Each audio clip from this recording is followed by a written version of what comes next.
Hello student, welcome to digital platform of ITI educator. तो देखिएगा, आज जो हम देखने वाले हैं आंसर की के बारे में बात करेंगे 27 तारीख के पेपर के बारे में, क्योंकि जो 2 तारीख का पेपर था वो अपने पास उसका सॉल्यूशन आपको करा दिया था, जिसमें भी कोई ऑब्जेक्शन नहीं था टेक्निकल पार्ट में। नॉन टेक्निकल वाला पार्ट आपने देख लिया होगा, ठीक है। तो यहाँ भी हम जो देखने वाले हैं 27 तारीख के वाले ऑब्जेक्शन पेपर को देखेंगे कि यहाँ कहाँ कौन किस किस क्वेश्चन में ऑब्जेक्शन हो सकता है, कहाँ आप आपत्तियाँ लगा सकते हैं, ठीक है। उससे पहले एक छोटी सी इन्फॉर्मेशन, ठीक है, कि जो भी आईटीआई से संबंधित जितने भी कोर्सेज हैं वो अपने पास अवेलेबल हैं आईटीआई एजुकेटर ऐप्स पे, प्ले स्टोर से आप डाउनलोड कर सकते हैं। और दूसरा क्या है कि अभी अपने पास क्या है कि जो यूट्यूब पे फ्री लाइव क्लासेस आने वाली हैं, तो उसके लिए चैनल को आप सब्सक्राइब कीजिएगा, ठीक है। Okay, thank you. चलिए स्टार्ट करते हैं। देखिए, क्वेश्चन नंबर 51 देखते हैं कि 51 में अपने पास क्या है कि जिस तरीके क्वेश्चन हिंदी और इंग्लिश दोनों में लिखे हुए हैं कि मैं हिंदी में बोल सकता हूँ और इंग्लिश में, जैसा जिसमें मेरा फोकस पहले होगा तो उसके अकॉर्डिंग देख लेना, ठीक है। क्लियर चीज। क्वेश्चन नंबर अपन 51 देखने वाले हैं। 51 ये है, heat develop in a conductor is proportional to the square of, ठीक है। अब देखिए, हीट के जितने भी फॉर्मूले हैं, H equals to I square R T, एक फॉर्मूला ये होता है, V square upon R into T, ठीक है। एक होता है वी आई टी, ठीक है। एक होता है पी इंटू टी, इसे एनर्जी के फॉर्म में बोल सकते हैं। तो टोटल जितने भी अपने पास फॉर्मूले हैं वो सारे यहाँ पर लिखे हुए हैं। क्लियर चीज, ठीक है। तो देखिए, इसने बोला है कि किसके स्क्वायर के प्रोपोर्शनल है, ठीक है, किसके स्क्वायर के प्रोपोर्शनल है। क्वेश्चन देख लीजिएगा आप, ठीक है। क्वेश्चन में लिखा हुआ है किसके वर्ग के समानुपाती है, यहाँ पे भी लिखा हुआ है। अब देखिए, वर्ग के समानुपाती यहाँ देख करंट के भी है और वोल्टेज के भी। अब ये आपको पता चलेगा ऑप्शन से। ऑप्शन अगर दोनों दे रखे होंगे तो दोनों आंसर सही हो जाएंगे, और एक दे रखा होगा तो एक सही हो जाएगा। क्लियर चीज, ठीक है। अब देखिएगा, यहाँ अपने पास क्या दे रखा है, प्रतिरोध, ये गलत हो गया, ठीक है। पावर, ये गलत हो गया। धारा, ये अपने पास अभी तक सही है क्योंकि धारा के वर्ग के प्रोपोर्शनल है। वोल्ट, ये तापमान, ये गलत है क्योंकि तापमान के टी के प्रोपोर्शनल, ठीक है। और ये अपने पास क्या है, प्रेरकत्व, ये भी गलत हो गया। तो राइट आंसर अपने पास क्या हो जाएगा, सी हो जाएगा। दैट मीन्स आंसर की में जो आंसर दे रखा है वो आपका सही है। क्लियर चीज। अब ये मत रखना कि ठीक है यहाँ धारा दे रखा है कि नेक्स्ट में अपने पास वोल्टेज भी आ सकता है, बेटा फॉर्मुलों के अकॉर्डिंग आपको चलना है, ठीक है। क्लियर चीज, ठीक है। नेक्स्ट क्वेश्चन देखते हैं 52। Heat in a conductor is produce upon passing electric current is due to, ठीक है। तो देखिएगा, दूसरा क्वेश्चन भी किससे रिलेटेड आ गया, हीट से। तो सिंपली अपने पास देखिएगा, ये हो गया आई स्क्वायर आर टी, ठीक है। जनरली फॉर्म इसलिए कोई यूज करते हैं वी आई टी, ठीक है। क्लियर चीज। अब यहाँ देखिएगा, ये पूछा है कि heat in a conductor is produce upon passing electric current due to, ठीक है। भी किससे अपने पास करंट अपने पास पास होता है जब हीट डेवलप होती है। तो देखिए, किससे पास होता है, रेजिस्टेंस से पास होता है बेटा, ठीक है। तो यहाँ देखिएगा, रिएक्टेंस ये गलत हो जाएगा, इम्पीडेंस ये गलत हो जाएगा, रेजिस्टेंस सही होगा, कैपेसिटेंस गलत हो जाएगा, इलास्टेंस गलत हो जाएगा, ठीक है। अब देखिए, इलास्टेंस जो होता है, कैपेसिटेंस का जो अपने पास व्युत्क्रम होता है उसे क्या बोलते हैं, इलास्टेंस बोलते हैं या प्रत्यास्थ बोलते हैं, ठीक है। तो यहाँ जो आंसर की में दे रखा है, तो यहाँ आपका राइट आंसर डी है। आंसर की में भी डी दे रखा है, यहाँ भी कोई ऑब्जेक्शन नहीं बनता। क्लियर चीज। क्वेश्चन नंबर 53, ठीक है। Which of the following is a primary cell, ठीक है। तो देखिए, प्राइमरी सेल यानी कि जिन्हें आप चार्ज नहीं कर सकते, यानी कि जिनमें अपने पास रासायनिक ऊर्जा विद्युत ऊर्जा में कंप्लीटली बदल जाती है, उसके बाद अपने पास क्या है कि वो एनर्जी आपको नहीं दे सकते, ठीक है। उन्हें क्या बोलते हैं, प्राथमिक सेल। और जिन्हें आप अपने पास रिचार्ज कर सकते हो, ठीक है, यानी कि जब अपने पास electrical energy, chemical energy electrical में बदल जाती है कंप्लीटली, फिर वापस से हम उसे इलेक्ट्रिकल एनर्जी देते हैं, इनकी चार्ज करते हैं, तो वापस से केमिकल फॉर्म में आती है, तो इसको बोलते हैं रिवर्सिबल प्रोसेस, ठीक है। ऐसे सेलों को बोला जाता है अपने पास द्वितीयक सेल या सेकेंडरी सेल, ठीक है। अब देखिए, लायड एसिड सैलरी, इसे चार्ज किया जा सकता है, चार्ज और डिस्चार्ज होती है, ठीक है। नॉर्मली अपने पास इन्वर्टर में इसी का यूज किया जाता है। लिथियम आयन, ठीक है, ये बैटरी और लैपटॉप में यूज होती है। दैट मीन्स बैटरी जो मोबाइल फोन है, ठीक है, वो आपके चार्ज होते हैं और डिस्चार्ज होते हैं, ठीक है। निकल आयरन सेल, ठीक है, इसी को अपने पास एडिशन बोलते हैं, एडिशन सेल बोलते हैं, तो ये भी अपने पास सेकेंडरी सेल है, ठीक है। क्लियर चीज, ठीक है। और देखिएगा, निकल कैडमियम सेल, ठीक है, निकल कैडमियम सेल जो है अपने पास, वो भी अपने पास कौन सा सेल है, ठीक है, द्वितीयक सेल है क्योंकि ये भी बैटरी के फॉर्म में होता है। मर्करी ऑक्साइड सेल, ठीक है, मर्करी ऑक्साइड सेल जो है ये अपने पास क्या है, प्राथमिक सेल है। तो यहाँ क्वेश्चन पूछा है एक प्राथमिक सेल है। देखिए बाकी सभी जो है वो कौन से सेल थे, द्वितीयक सेल है, बाकी प्राथमिक सेल कौन सा है, मर्करी ऑक्साइड जो है, मर्करी ऑक्साइड है, ये अपने पास प्राथमिक सेल है। ठीक है, तो जो राइट आंसर हो जाएगा वो अपने पास क्या हो जाएगा, बी हो जाएगा। आंसर की में भी बी दे रखा है, दैट मीन्स ये चीज़ सही है। ठीक है, यहाँ कोई ऑब्जेक्शन नहीं बनता। ठीक है, क्वेश्चन नंबर 54 देखिए। 54 में क्या कहा गया है कि permeability is the reciprocal of, ठीक है, परमेबिलिटी किसका व्युत्क्रम, यानी कि परमेबिलिटी का व्युत्क्रम क्या होगा। तो देखिए रिलक्टेंस, आपने रेजिस्टेंस का फॉर्मूला पढ़ा होगा, ठीक है, रो एल अपॉन ए। अब देखिएगा, समझने की कोशिश कीजिएगा कि किस तरीके से चीज़ों को रिलेट किया जाता है। आप पढ़ तो ले तो फिर उन चीज़ों को याद कैसे रखते हैं एग्जाम में। अब देखिएगा रो अपने पास क्या होता है, अगर कंडक्टिविटी देखें तो 1/रो होता है ना, अगर रो निकालूँ तो क्या होगा, 1/1 सिग्मा हो जाएगा। तो यहाँ वैल्यू रेजिस्टेंस का जो फॉर्मूला है मैं क्या लिख सकता हूँ, L अपॉन ए, यहाँ सिग्मा। इसी तरीके से जो रिलक्टेंस का फॉर्मूला होता है वो होता है L अपॉन म्यू ए। ठीक है, तो ये जो है अपने पास परमेबिलिटी है। तो यहाँ देखिएगा रिलक्टेंस जो है, अगर अपने पास क्या है, परमेबिलिटी हाई होता है तो रिलक्टेंस कम होता है, दैट मीन्स इसे कहा जाता है मैग्नेटिक कंडक्टर। ठीक है, यहाँ अगर कंडक्टिविटी हाई होती है तो रेजिस्टेंस अपने पास लो होता है, दैट मीन्स इलेक्ट्रिकल कंडक्टर। ठीक है, तो यहाँ क्वेश्चन पूछ लिया अपने पास 1/रो 1/म्यू, दैट मीन्स यानी कि परमेबिलिटी का व्युत्क्रम, ये क्या कहलाएगा भाई, यहाँ अपने पास ये फॉर्मूला रिलक्टेंस के साथ तो ये क्या कहलाएगा, रिलेक्टिविटी कहलाएगा। क्या कहलाएगा, रिलेक्टिविटी कहलाएगा। तो ऑप्शन में देखिए कि रिलेक्टिविटी कौन सा है, तो ऑप्शन ये दे रखा है रिलेक्टिविटी। ठीक है, ससेप्टिबिलिटी ये अपने पास गलत हो गया, कंडक्टिविटी गलत हो गया, रेजिस्टिविटी गलत हो गया, परमिटिविटी गलत हो गया। ठीक है, क्लियर चीज़। तो देखिए परमेबिलिटी को अपन एप्सिलॉन से डिनोट करते हैं, रेजिस्टिविटी को रो से डिनोट करते हैं, ससेप्टिबिलिटी जो होती है अपने पास, ठीक है, कि ज़ायन एक्सएम से डिनोट करते हैं इसको। ठीक है, मैग्नेटिक ससेप्टिबिलिटी को, कंडक्टिविटी जो है अपने पास सिग्मा से डिनोट करते हैं। तो वैसे भी पता चल रहा है ना कि रिलक्टेंस वाले फॉर्मूले से आप इसे रिलेट करते तो सही हो जाता। तो यहाँ आंसर की में अपने पास क्या दे रखा है, ए दे रखा है, दैट मीन्स आंसर अपना ए सा क्या है, सही है। ठीक है, नेक्स्ट क्वेश्चन की तरफ चलते हैं, क्वेश्चन नंबर 55। ठीक है, the two capacitance of 4 picofarad are connected in series. ठीक है, तो यानी कि दो कैपेसिटर दे रखे हैं, ये अपने पास दो कैपेसिटर हो गए और दोनों किसके हैं, 4 पिकोफैरड के हैं, 4 पिकोफैरड के हैं। देयर टोटल कैपेसिटेंस, ठीक है, तो टोटल कैपेसिटेंस क्या हो जाएगा, 4 × 4, दोनों का ऐड किया तो 8 हो गया। ठीक है, तो ये आ जाएगा 2 पिकोफैरड। तो 2 पिकोफैरड अपने पास ऑप्शन ए में है, तो दैट मीन्स राइट आंसर जो होगा ए होगा। तो यहाँ आंसर की में ये भी सही दे रखा है, तो यहाँ कोई ऑब्जेक्शन नहीं बनता। Question number 56, if the flux of the DC motor approaches to 0 its speed will be approaches. ठीक है, तो देखिएगा अगर स्पीड का फॉर्मूला लिखें हम, स्पीड प्रोपोर्शनल टू होती है बैक ईएमएफ के, इन्वर्सली प्रोपोर्शनल टू होती है फ्लक्स के। दैट मीन्स अगर फ्लक्स अपने पास 0 हो जाएगा तो अपने पास स्पीड क्या हो जाएगी, इन्फिनिटी। दैट स्पीड जो हो जाएगी वो अपने पास कहाँ चली जाएगी, इन्फिनिटी की ओर। तो यहाँ जो राइट आंसर होगा वो क्या होगा, ए होगा। दैट मीन्स ए जो है आपका सही आंसर है, और आंसर की में भी आपको क्या दे रखा है, ए दे रखा है। ठीक है, चलिए question number 57, in case of the delta star connection of 3 phase transformer. ठीक है, क्वेश्चन देखिए, 3 phase transformer primary winding is connected in. तो देखिए ये कह रहा है कि भाई जो डेल्टा स्टार ट्रांसफॉर्मर है, ये अपने पास हो गया डेल्टा, और ये हो गया अपने पास जो सेकेंडरी साइड है वो स्टार है। ठीक है, तो प्राइमरी साइड जब डेल्टा में कनेक्टेड है तो उसने प्राइमरी का ही पूछ लिया कि प्राइमरी साइड कौन सी होगी, तो वो अपने पास कौन सा होगा, डेल्टा होगा बेटा। ठीक है, तो यहाँ आंसर क्या हो गया, डी सही दे रखा है इसने। यहाँ तो कोई, ये तो बहुत इजी क्वेश्चन था। Question number 58, which of the following is the not normally use in the AC distribution system. ठीक है, तो देखिएगा एसी डिस्ट्रीब्यूशन सिस्टम में किसका यूज़ नहीं किया जाता, 3 फेज 4 वायर यूज़ करते हैं अपने पास, 3 फेज 3 वायर सिस्टम ये भी यूज़ करते हैं, सिंगल फेज 3 वायर ये सिस्टम भी यूज़ करते हैं, सिंगल फेज 4 वायर सिस्टम ये यूज़ नहीं किया जाता। ठीक है, तो डी जो है अपने पास क्या होगा, राइट आंसर होगा। क्लियर चीज़।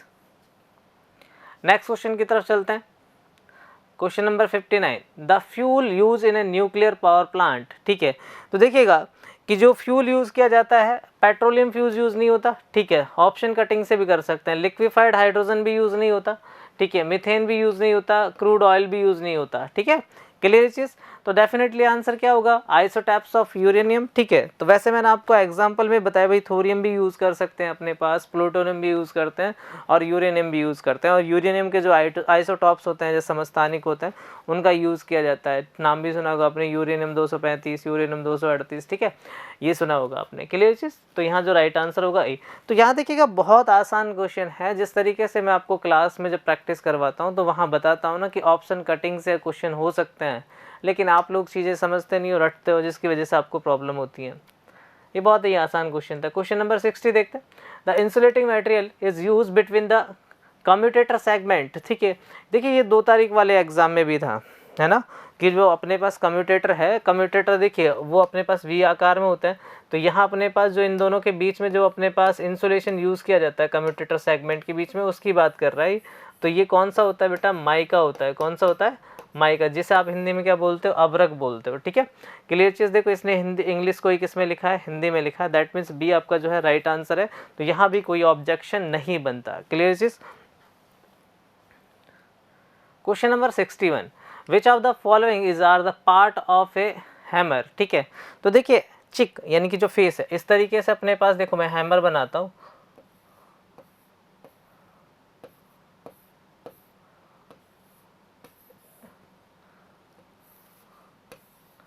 ये हैमर है अपने पास। ठीक है, देखिए पहला लिखा हुआ है चिक। ठीक है, ये भी होता है आई होल, यहाँ जिसमें अपने पास लगाया जाता है। हैंडल ये रहा। ठीक है, क्लियर चीज़। तो यहाँ दे रखा है पिन, पिन भी अपने पास है। ठीक है, तो विकल्पों में सभी, तो यहाँ जो होगा डी अपने पास क्या होगा, राइट आंसर हो जाएगा।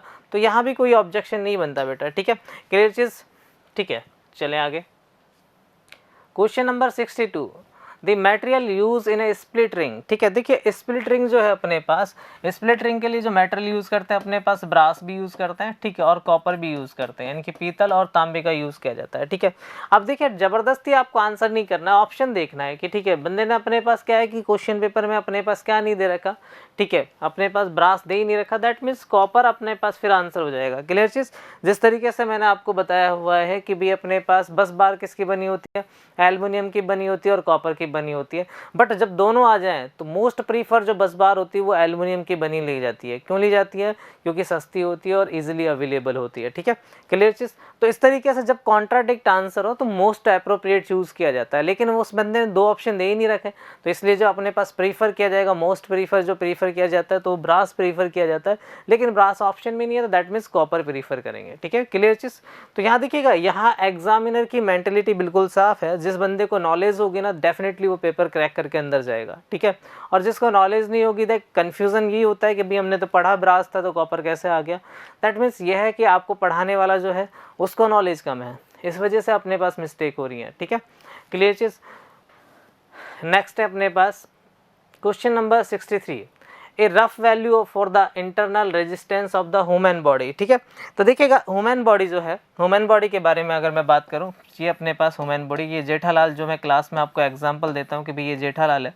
ठीक है, समझ लीजिए जेठालाल है। ठीक है, क्लियर चीज। अब देखो ईयर टू ईयर जब रेजिस्टेंस वेरी करता है, ठीक है, तो वो अपने पास लेके जाते हैं 100 ओम। ठीक है, इसी तरीके से अपने पास हैंड का जो रेजिस्टेंस लेके जाते हैं अपने पास, वो नॉर्मली अपने पास 200 से 400 के बीच में हो सकता है, और यदि लैग का लेके जाते हैं तो वो 600 होता है। तो अगर इस सबको मैं ऐड करता हूँ तो ये अपने पास कितना हो जाता है, 1000 ओम हो जाता है। दैट कंडीशन ऑफ, ठीक है, कंडीशन दी जाती है इसमें कंडीशन ये मेंशन होती है कि बॉडी अपने पास ड्राई है या वेट है, यानी कि गीली है या सूखी है। ठीक है, तो गीली सिचुएशन में अपने पास किसी भी मतलब 1000 ओम से कम नहीं होता। दैट मीन्स यहाँ अगर मैं बात करूँ, अगर ये अपने पास ड्राई कंडीशन में हो तो ये अपने पास कहाँ तक जा सकता है, 10 किलो ओम से लेके 1 मेगा ओम तक जा सकता है, वेरी करता है। ठीक है, अब यहाँ बोला है कि इंटरनल रेजिस्टेंस क्या होगा। दैट मीन्स अपने पास इंटरनल बॉडी के पार्ट्स होंगे। आपको पता है कि बॉडी के अंदर बायोलॉजी का कंसेप्ट भी यूज़ किया गया है कि अगर अपनी बॉडी में पूछा जाए तो लगभग 70% तो वाटर ही होता है। दैट मीन्स गीला होगा, इंटरनल बोला ना, आंतरिक का बात कर रहा है वो। ठीक है, क्लियर चीज़। दैट मीन्स क्या है, गीली वेट कंडीशन में अपने पास क्या आने वाला है, 1000 ओम आने वाला है। तो यहाँ ऑप्शन देखिए क्लियर ही है अपने पास, तो यहाँ डेफिनेटली आंसर क्या हो जाएगा, ए हो जाएगा। ठीक है, आंसर वो नहीं करना कि आप क्या सोच रहे हैं, ठीक है, आंसर वो करना है कि जो पेपर बना रहा है आपका उसने क्या सोचा है। ठीक है, ये मायने रखता है, तो ये चीज़ें आपको सोचनी पड़ेंगी। ठीक है, तो इसलिए एक एक शब्द का फ़र्क होता है कि यहाँ लिखने से ही नहीं है कि भाई इंटरनल लिख दिया तो आपने सोच लिया कि ठीक है कोई दिक्कत नहीं है सर, हम तो कंफर्टेबल हैं, हमने तो पढ़ रखा है 1000 ओम। आधे बच्चे तो इसी में कन्फ्यूज़ हो गए होंगे कि भाई 1000 वाला होगा, लेकिन कुछ है ना कि कोई 1000 में अपने पास क्या 1000 ओम तो हमने गीली अवस्था में पढ़ रखा है, तो अंदर वाला और भी कम होता हो। ठीक है, तो वो चीज़ें देखो समझने वाली हैं। क्लियर चीज़। ठीक है, नेक्स्ट यहाँ भी कोई ऑब्जेक्शन नहीं बनता कि बंदे ने बिल्कुल अच्छा, मैं मानता हूँ कि अच्छे क्वालिटी वाले क्वेश्चन है। ठीक है, नेक्स्ट क्वेश्चन है a spelter use in a brazing, brazing is commonly made of, ठीक है, copper base alloy, copper base alloy and silver base alloy. ठीक है, देखिए पहला ही आंसर सही है। ये आपने देखा होगा कि ब्रेजिंग जो है अपने पास किस टाइप का जोड़ होता है, परमानेंट टाइप का जोड़ होता है कि जहाँ मेटल अपने पास जहाँ सॉलिड जॉइंट बनाना होता है तो वहाँ इन चीज़ों का यूज़ किया जाता है। तो यहाँ डेफिनेटली ए आंसर जो है वो सही है, और आंसर की में भी ए दे रखा है, कोई ऑब्जेक्शन नहीं बनेगा। नेक्स्ट क्वेश्चन है 65। A resistance of 5 ohm is connected in series with a 4 resistance each of the 1 ohm connected in a parallel. What will the equivalent resistance of the circuit? ठीक है, अब देखिए क्वेश्चन जो है अगर आप ध्यान से नहीं पढ़ोगे ना तो मिस्टेक होने के चांसेस ज़्यादा हैं। इसने क्या कहा है तो वो अपने पास कर देते हैं, जैसा ये बोल रहा है ना वैसा ही हमें लेके चलना है। ठीक है, ये बोल रहा है कि भाई रेजिस्टेंस 5 ओम का है, ये लो हमने क्या ले लिया 5 ओम ले लिया, जैसे ये बोल रहा है ये 5 ओम का रेजिस्टेंस ले लिया। In a series with 4 resistance each are connected in parallel, तो 4 रेजिस्टेंस लेने हैं अपने पास, ये इस तरीके से 4 रेजिस्टेंस लेने हैं। ठीक है, और ये कितने ओम के हैं भाई बेटा, ये 1 ओम का है, ये भी 1 ओम का है, ये भी 1 ओम का, 1 ओम का है। अब आपको बताना इक्विवेलेंट रेजिस्टेंस क्या होगा। ठीक है, अब याद करो जब मैंने बताया कि आपको कि जब भी पैरेलल रेजिस्टेंस अगर इक्वल अमाउंट के हों तो R/N वाला फॉर्मूला लगाना है, यानी 1/4। ठीक है, इसका आ गया 0.25, तो इसको रिप्लेस करके मैं कितना रेजिस्टेंस बना सकता हूँ 0.25। ठीक है, इन सब को हटा के अपने पास एक ही रेजिस्टेंस बन जाएगा 0.25। अब ये इसके सीरीज में है तो ये जुड़ जाएगा इसके। ठीक है, जुड़ने के बाद कितना आ जाएगा 5.25। दैट मीन्स बी जो आपका वो राइट आंसर होगा। आंसर की में देखिएगा बी ही आंसर दे रखा है, दैट मीन्स कोई ऑब्जेक्शन नहीं बनता। चलिए आगे चलते हैं। नेक्स्ट क्वेश्चन देखिए, क्वेश्चन नंबर 66।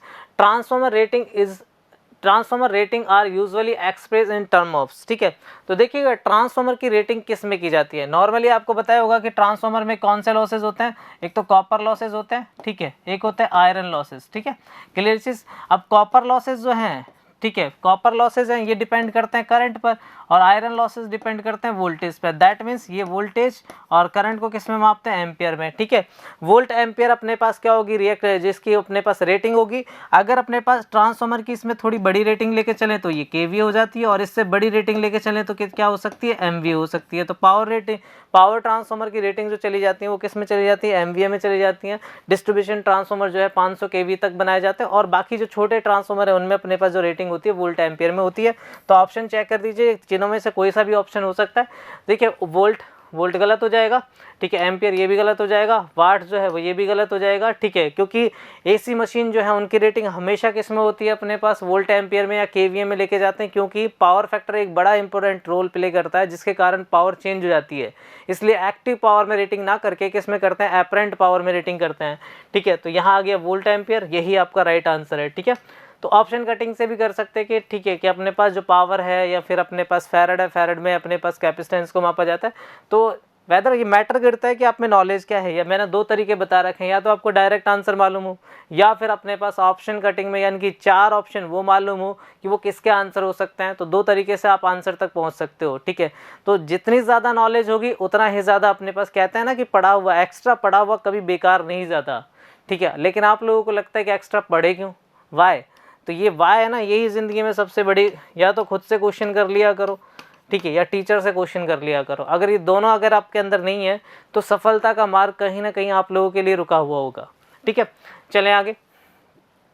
तो यहाँ आंसर डी दे रखा है, दैट मीन्स कोई ऑब्जेक्शन नहीं बनता। ठीक है, चले आगे क्वेश्चन नंबर 67 कह रहा है कि expand TRS in electrical wiring. तो देखिए सीटीएस अपने पास और टीआरएस मैंने पहले ही बोल रखा है जब वायरिंग पढ़ाई थी कि इन दोनों के फुल नेम पूछे जाते हैं। ठीक है, क्लियर चीज, कैप टायर सीटेड और टफ रबर सीटेड। ठीक है, दैट मीन्स ये सी ऑप्शन जो दे रखा है वो दे रखा है टफ रबर सीटेड, तो यही सी आंसर होगा। तो आंसर की में भी क्या दे रखा है, सी दे रखा है। तो यहाँ अपने पास कोई ऑब्जेक्शन बनता ही नहीं है बेटा। क्वेश्चन नंबर 68 देखते हैं कि क्या है। Which of the following capacitor is are used as a tune capacitor, tune circuit capacitor. तो देखिए ट्यूनिंग सर्किट जो होता है रेडियो के लिए यूज किए जाते हैं, दैट मीन्स अपने पास क्या है, जैसे रेजोनेंस सर्किट जो होता है तो वहाँ अपने पास जो यूज करेंगे अपने पास एज ए मीडियम वो यूज किया जाता है पॉलीस्टीरीन कैपेसिटर। कौन सा यूज किया जाता है, पॉलीस्टीरीन कैपेसिटर, पेपर कैपेसिटर और इलेक्ट्रोलाइटिक कैपेसिटर जो है वो अपने पास कहाँ यूज किए जाते हैं, ये भी आपको बता रखा है कि अपने पास मशीन में यूज किए जाते हैं। तो ऑप्शन कटिंग से भी हो सकता है और आंसर की में भी डी दे रखा है, दैट मीन्स यहाँ कोई ऑब्जेक्शन नहीं बनता। Question number 69 which of the following is a type of the variable resistor which is use to control flow of the electric current by manually increasing और डिक्रीजिंग इट्स रेजिस्टेंस। ये कह रहा है कि अपने पास जिसे आप अपने पास जिस रेजिस्टेंस को आप क्या है कि अपने अनुसार घटा बढ़ा सकते हो।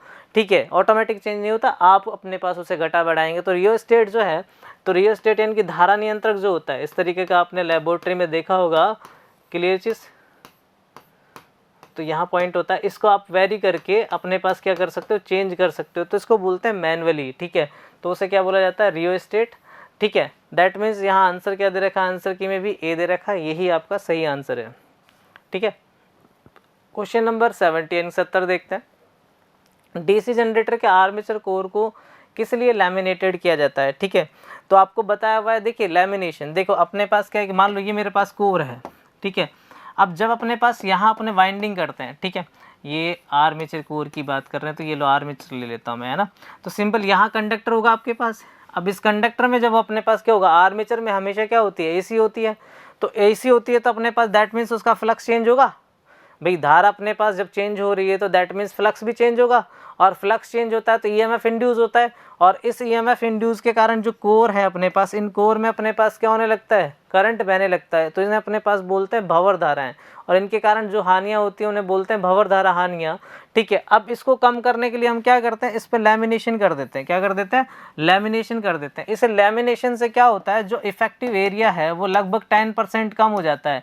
अब देखिए एरिया अगर अपने पास कम हो गया तो अपने पास क्या हो जाएगा, रेजिस्टेंस बढ़ जाएगा, और रेजिस्टेंस बढ़ जाएगा तो जो लॉसेज हैं, आयरन लॉसेज जो हैं V²/R, आर बढ़ेगा तो करंट क्या होगा, जो लॉसेज जो है वो अपने पास क्या हो जाएगा, घट जाएगा। क्लियर चीज़। तो इसलिए अपने पास लैमिनेशन से कौन सी हानियां कम होती हैं, एडी करंट लॉसेस कम होते हैं। ठीक है, तो यहाँ जो होगा बी अपने पास जो होगा राइट आंसर होगा। दैट मीन्स आंसर की में भी क्या दे रखा है आपको, बी दे रखा है, तो यहाँ भी कोई ऑब्जेक्शन नहीं बनता। क्लियर चीज़। Question number 71। ठीक है, an ideal op amp amplifier has. ठीक है, तो देखिए आइडियल एम्पलीफायर जो है उसका जो इनपुट रेजिस्टेंस है, ठीक है, इनपुट रेजिस्टेंस है वो क्या होता है, इनफाइनाइट होता है, और आउटपुट रेजिस्टेंस 0 होता है। बाकी बैंडविड्थ जो है वो अपने पास क्या होती है, इनफाइनाइट होती हैं। तो देखिए ओपन लूप गेन इनफाइनाइट, ये भी सही है option. Infinite infinity input impedance, ये भी सही है। आउटपुट वाला 0 होता है, ये भी सही है। इनफाइनाइट बैंडविड्थ, तो वैसे भी देख लीजिए 2 ऑप्शन या 3 ऑप्शन सही हो जाते हैं। तो अगर ए बी सी नहीं दे रखा तो दैट मीन्स ऑल ऑप्शन क्या हो जाएंगे, करेक्ट हो जाएंगे। तो ऑप्शन देखिए आंसर की में भी क्या दे रखा है, ई दे रखा है, ये भी सही है, यहाँ भी कोई ऑब्जेक्शन नहीं बनता। ठीक है, question number 72। In a P type semiconductor the impurity atoms are. ठीक है, तो देखिए पी टाइप सेमीकंडक्टर है, उसमें जो इम्प्योरिटी मिलाई जाती है वो मिलाई जाती है ट्राईवैलेंट। बेटा क्या मिलाई जाती है, ट्राईवैलेंट, जिन्हें हम क्या बोलते हैं, त्रिसंयोजी। क्लास में बताया हुआ भी है आपको। और एन टाइप में कौन सी मिलाई जाती है, पेंटावैलेंट। कौन सी मिलाई जाती है, पेंटावैलेंट। ठीक है, क्लियर चीज़ याद करो, आपको क्लास में एग्जाम्पल भी दिया होगा मैंने बाप और बागी का। ठीक है, बिस्मिथ, एंटीमनी, आर्सेनिक, फॉस्फोरस वो पेंटावैलेंट में आती हैं। ठीक है, बागी, क्लियर, बोरॉन, एल्युमिनियम, गैलियम, इंडेनियम, ये किस में आती हैं अपने पास, ठीक है, ट्राईवैलेंट में। तो पी टाइप, तो पी टाइप अपने पास है, तो कौन सी इम्प्योरिटी मिलाई जाएंगे, ट्राईवैलेंट। ठीक है, तो ऑप्शन के आंसर की जो दे रखी है उसमें भी क्या दे रखा है, बी दे रखा है। दैट मीन्स यही अपने पास क्या है, सही आंसर है। अभी तक ऐसा कोई भी क्वेश्चन नहीं है जो इंसान यहाँ पढ़ा हो और उसके अपने पास वो क्वेश्चन ना हुआ हो एग्जाम में। ए ट्यून सर्किट कंसिस्ट ऑफ, ठीक है, टू कंडक्टर, देखिए टू मैंने बोला था ना रेजोनेंस सर्किट का एग्जांपल है, और तो दैट मीन्स रेजोनेंस सर्किट में क्या होता है, कैपेसिटर और इंडक्टर। तो यहाँ देख सोचने वाली बात ही नहीं है, inductor and capacitor, C right answer होगा, और आंसर के में भी क्या दे रखा है, सी दे रखा है, तो यही आपका क्या है, राइट आंसर है। Question number 74, which of these are the correct about the stepper motor. ठीक है, तो स्टेपर मोटर के बारे में आप लोगों को बताया गया है कि भाई स्टेपर मोटर क्या काम करती है, रोबोटिक्स में काम करते हैं, पल्स के अकॉर्डिंग अपने पास चलती है, ठीक है, और जो है सिंक्रोनस मोटर होती है, ठीक है। तो देखिए ऑप्शन क्या क्या दे रखा है, it's driven by the pulse signal, ये सही है। It's a brushless synchronous electric motor, ठीक है, ये भी सही है। It is also known as a stepping motor, it's provide the controllable speed, ठीक है, ऑल ऑप्शन करेक्ट, ठीक है। तो दैट मीन्स ये आपका क्या होगा, सही होगा। आंसर की में भी क्या दे रखा है, ए ही दे रखा है। क्लियर। क्वेश्चन नंबर अपने पास दे रखा है 75 कि 1200 आरपीएम पर घूर्णन करने वाली 10 पोल एसी जनरेटर के लिए एसी वोल्टेज की आवृत्ति की गणना करें, ठीक है। अब देखिए आवृत्ति का जो फॉर्मूला है F = वो है अपने पास Pn/120। क्लियर चीज, P दे रखे हैं आपको 10 और N दे रखा है 1200 और ये 120, कितने पर कट जाएगा बेटा, 10 बार। तो यहाँ आवृत्ति कितनी आ जाएगी, 100 हर्ट्ज आ जाएगी। तो ऑप्शन देखिएगा 100 हर्ट्ज आंसर दे रखा है तो सही है, अगर नहीं दे रखा है तो गलत है। तो यहाँ सी में बन रहा है अपने पास और सी आंसर दे रखा है, दैट मीन्स आपका आंसर जो है वो सही है, जो आंसर की में दे रखा है, तो कोई गलती नहीं है यहाँ पर। क्वेश्चन नंबर 76 देखते हैं अपने पास। जल विद्युत शक्ति संयंत्र में पेनस्टॉक में जल प्रवाह के नियंत्रण के लिए इनमें से कौन सा जिम्मेदार है, ठीक है। अब देखिएगा यहाँ दे रखा है कि भाई पेनस्टॉक में जो अपने पास है ये पेनस्टॉक, ठीक है, ये पेनस्टॉक रहा। क्लियर चीज, यहाँ सर्ज टैंक लगा होता है, ठीक है, और यहाँ लगाया जाता है वाल्व हाउस, ठीक है, ठीक है। इस वाल्व हाउस के द्वारा अपने पास क्या किया जाता है, नियंत्रित किया जाता है। अब देखिएगा ऑप्शन देखेंगे हम ना, तो पावर हाउस कुछ नहीं करता, ठीक है। सुलिस का मतलब वही गेट होते हैं वाल्व हाउस की तरह। रेजवोरियर जलकुंड ये भी नहीं करता। सर्ज टैंक अपने पास क्या करता है, पेनस्टॉक को क्षतिग्रस्त होने से बचाता है, तो ये भी नहीं हुआ। और हॉल ये भी अपने पास गलत हो गया, दैट मीन्स क्या आ जाएगा, सुलिस गेट जो है ये भी अपने पास एज ए रेगुलेटर की तरह, यानी कि जितना पानी बहाना होता है उतने गेट खोल दिए जाते हैं, ठीक है, कम बहाना होता है तो गेट बंद कर दिए जाते हैं। तो जब सेम अपने पास जिस तरीके से वाल्व हाउस की बात करते हैं सेम उसी में ये फंक्शन होता है, ठीक है। तो यहाँ भी ये सही है।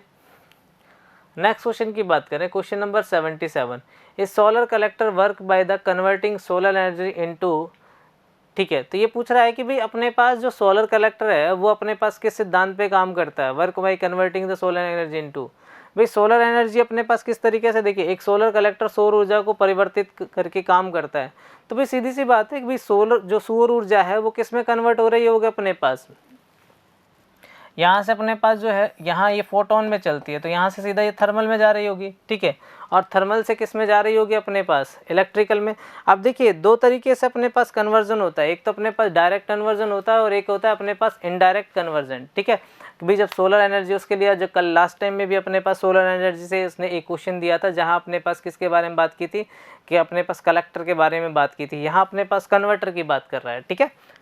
तो यहाँ जो होगा टेम्परेचर एनर्जी होगा, थर्मल एनर्जी होगा, थर्मल एनर्जी सी में अपने पास आंसर दे रखा है, तो सी आपके पास सही दे रखा है, ठीक है। वैसे देखिएगा यहाँ अपने पास जो कलेक्टर है यहाँ पर वो इसको लिख जाना चाहिए था कि thermal collector solar thermal collector लिखना चाहिए था, बट कोई नहीं, यहाँ फिर भी ठीक है। Question number 78, which of the following instrument measure the temperature remotely, ठीक है।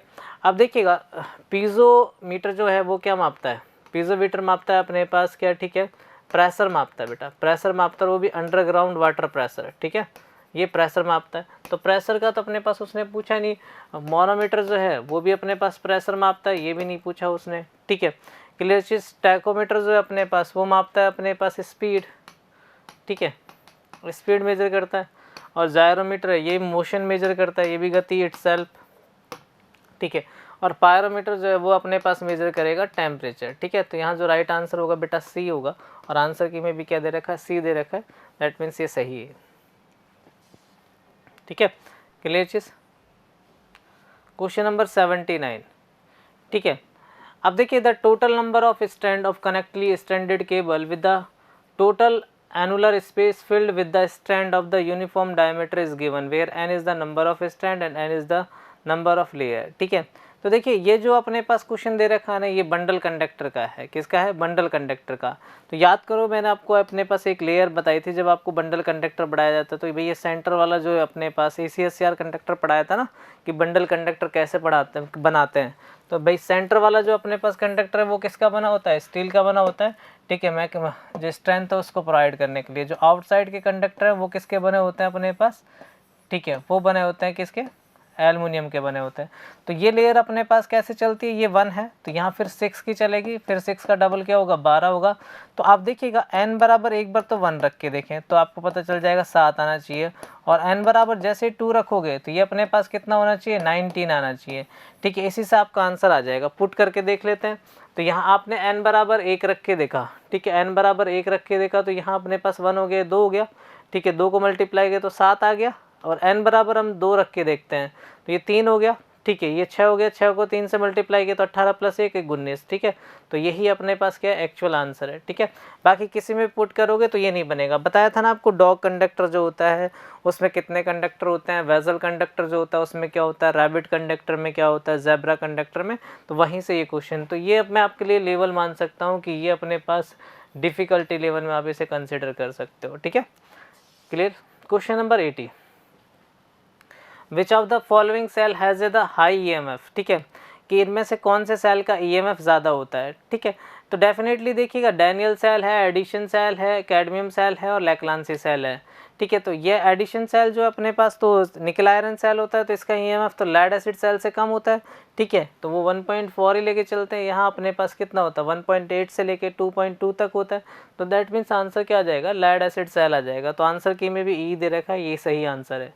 क्वेश्चन नंबर 81, ठीक है, कि wave winding is employed in a DC machine. ठीक है, वेव वाइंडिंग क्यों की जाती है? अब देखिए वेव वाइंडिंग में अपने पास नंबर ऑफ पैरेलल पाथ कितने होते हैं? भाई 2 ही होते हैं, फिक्स होते हैं। पैरेलल पाथ कितने होते हैं? 2 ही होते हैं। और ये अपने पास इस तरीके की वाइंडिंग होती है। ठीक है, इस तरीके से वाइंडिंग चलती है। 1 मिनट रुकिएगा। ठीक है, ये वाइंडिंग अपने पास इस तरीके से चलती है।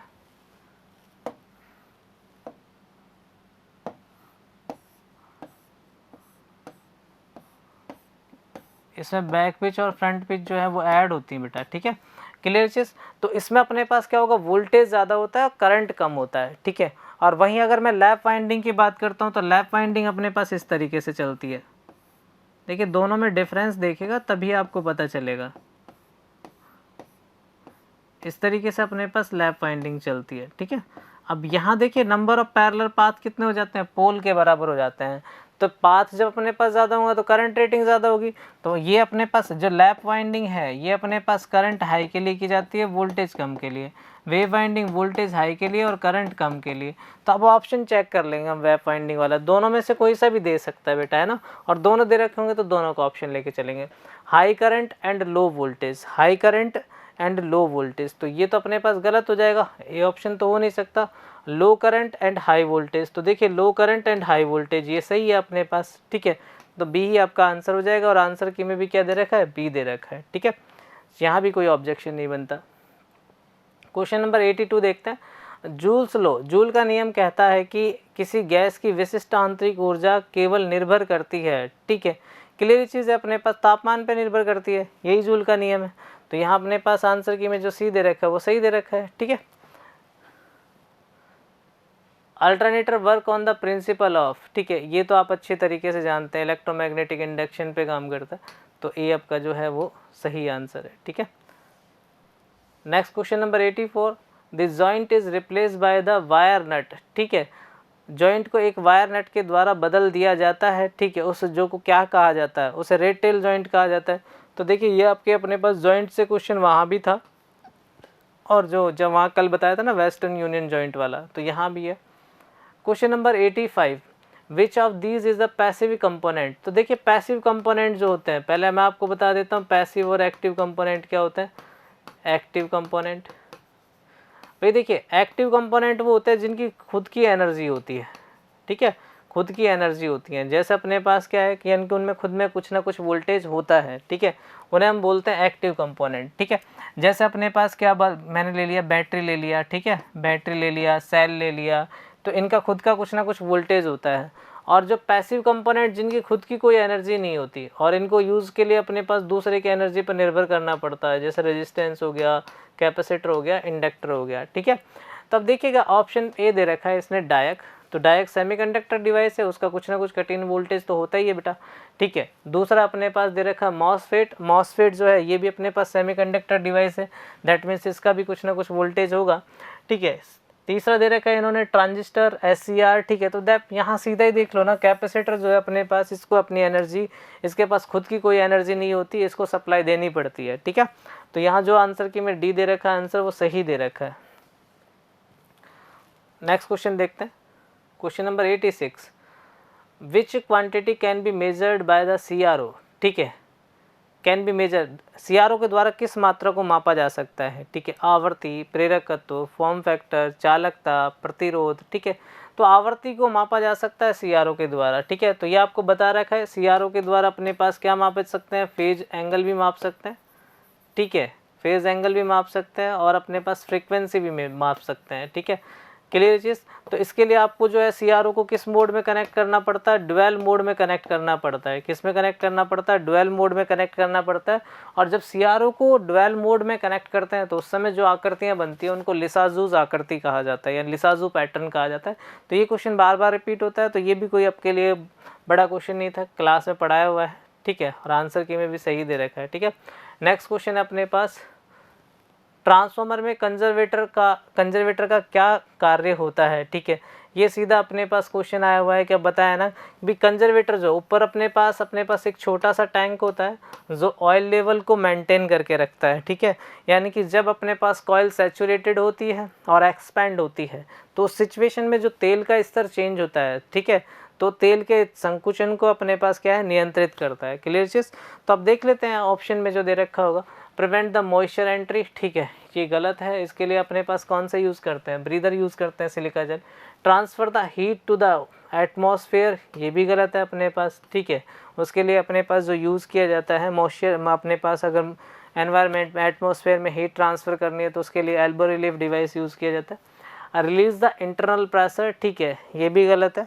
इसके लिए प्रेशर रिलीज बोल्ट यूज़ करते हैं या फिर अपने पास क्या यूज़ करते हैं, डायफ्राम यूज़ करते हैं, ठीक है। रेगुलेट द आउटपुट वोल्टेज, ये भी गलत है, ठीक है। इसके लिए टेप चेंजर यूज़ करता है। तो आगे अपने पास aids in the contraction and expansion of the oils, ठीक है। तो डी अपने पास क्या होगा, सही होगा। तो आंसर की में सही दे रखा है बेटा, ठीक है। अब देखिए what is the name of the DC motor, ठीक है, ये कौन सी मोटर है। अब देखिए आर्मेचर कनेक्शन है और फील्ड वाइंडिंग इसके पैरेलल में, तो डेफिनेटली अपने पास कौन सी मोटर हो गया, DC शंट मोटर हो गई। ऑप्शन देखिएगा, ठीक है, क्या दे रखे हैं इन्होंने, ए दे रखा है, तो सही है।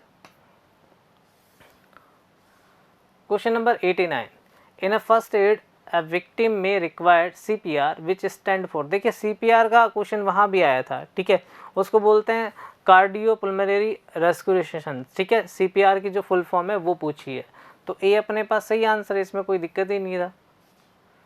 क्वेश्चन नंबर 90, ठीक है, which type of DC generator is use for the electroplating, ठीक है। तो ये बता रखा है आपको, separately excited shunt generator use करते हैं, ठीक है। क्लियर चीज़, इलेक्ट्रोप्लेटिंग में। Next question number 91, a 4 pole dynamo has a 600 conductor in a total run at a RPM of 1000, ठीक है, 1000, it is a lap wound and flux per pole is 0.064, find the induce EMF, ठीक है। अब देखिए EB का जो formula है, जो अपने पास इंड्यूस EMF का है, वो होता है Z phi N 60P/A। Clear चीज़। अब देखिए यहाँ इसने कंडक्टर यानी Z की वैल्यू दे रखी है आपको, Z की वैल्यू कितनी है, 600 है। अब पोल दे रखे हैं आपको, पोल दे रखे हैं अपने पास 4, ठीक है, लिखा हुआ है ना यहाँ 4 पोल, ठीक है। एंड टोटल रन RPM दे रखी है अपने पास, N दे रखा है N1000, ठीक है। It's A lap wound, lap wound यानी कि P बराबर क्या हो जाएगा, A हो जाएगा। क्लियर। द फ्लक्स पर पोल यानी कि फाई दे रखा है आपको, फाई दे रखा है 0.064। अब देखिए फॉर्मूले में सारी चीज़ें दे रखी हैं, आप वैल्यू पुट कीजिए, वैल्यू पुट करने से ही अपने पास सॉल्यूशन हो जाएगा, ठीक है। तो वैल्यू पुट कर देते हैं यहाँ पर, ठीक है।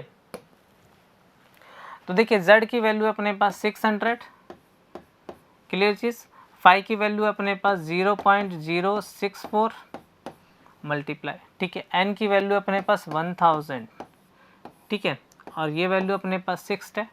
तो यहाँ अपने पास क्या हो जाएगा, ये दोनों बराबर हो जाएंगे, यानी कि पोल अपने पास 4 दे रखे हैं तो समांतर पद भी 4 हो जाएंगे। तो ये तो वैसे कट जाएगा, ठीक है। ये अपने पास 10 बार यहाँ से कट जाएगा, क्लियर चीज़। पॉइंट हटाएंगे तो ये कितना हो जाएगा बेटा, 1000 हो जाएगा, ठीक है। यहाँ कट जाएगा, तो इसको अगर मैं मल्टीप्लाई करूँगा दैट मीन्स ये कितना आने वाला है, 640 आने वाला है। कितना आने वाला है, 640। तो 640 ही अपने पास आंसर आएगा। तो आंसर की में भी क्या दे रखा है, 640, तो यही आपका राइट आंसर है। तो यहाँ भी कोई ऑब्जेक्शन नहीं बनता। क्वेश्चन नंबर 92 देखते हैं। जूल प्रति कूलम इज इक्वल टू, ठीक है। अब देखिएगा जूल प्रति कूलम, तो यानी कि ये अपने पास क्या है, W/Q, और W/Q क्या किसके बराबर होता है, वोल्ट के बराबर। तो ये 1 वोल्ट के बराबर हो जाएगा। तो ऑप्शन ए जो है वो आपका राइट आंसर होना चाहिए, ठीक है, क्लियर चीज़। तो आंसर की में भी ए दे रखा है। तो ये तो डेफिनेटली कराया हुआ क्वेश्चन और एग्जाम में बार बार भी रिपीट होता है, ठीक है। Question number 93, Kirchhoff stated the law for, ठीक है, current, voltage, inductance, capacitance, current end voltage. तो आपने देखा 2 लॉ पढ़े होंगे, एक तो था KCL और एक KVL, ठीक है। दैट ये stand for current, V stand for voltage. तो वोल्टेज एंड करंट दोनों राइट होंगे। तो यहाँ डी जो है आपके पास सही आंसर होगा। तो आंसर की में जो दे रखा है ऑप्शन वो डी दे रखा है, दैट मीन्स ये सही है, कोई ऑब्जेक्शन नहीं। Question number 94, an inductor register change in, ठीक है, कि भाई रजिस्टर मतलब इंडक्टर है वो किसके परिवर्तन का विरोध करता है। तो देखिए इंडक्टर का आपने फॉर्मूला लिखोगा, VL बराबर LdIdt, पढ़ाया जाता है आपको क्लास में। तो जब धारा परिवर्तित होगी तो अपने पास वोल्टेज आएगा। तो इंडक्टर अपने पास धारा परिवर्तन का विरोध करता है, दैट मीन्स बी आपका राइट आंसर होगा। तो आंसर की में बी दे रखा है, तो यहाँ भी कोई ऑब्जेक्शन नहीं बनता। क्वेश्चन नंबर अपने पास 95, the open circuit characteristic of a DC generator is also known as, ठीक है। तो देखिए ये तो काफ़ी आसान है कि जब अपने पास ओपन सर्किट कैरेक्टरिस्टिक है तो वहाँ उस पर कोई लोड नहीं है, लोड नहीं है तो उसको क्या बोलते हैं हम, नो लोड। तो नो लोड कैरेक्टरिस्टिक बोल सकते हैं, that means no load saturation characteristic. तो बी जो आपका होगा राइट आंसर होगा। और आंसर की में भी क्या दे रखा है, बी दे रखा है। तो यही आपका राइट आंसर है। तो यहाँ भी कोई ऑब्जेक्शन नहीं बनता। Question number 96, the letter code for resistor tolerance value of the ±1%। तो ये कल ही बताया था मैंने आपको, ये F होता है। तो देखिए दोनों क्वेश्चन सेम थे। अब यहाँ भी अपने पास ये F दे रखा है, तो राइट आंसर क्या होगा ये। और G अपने पास किसके लिए होता है बेटा, 2 के लिए होता है।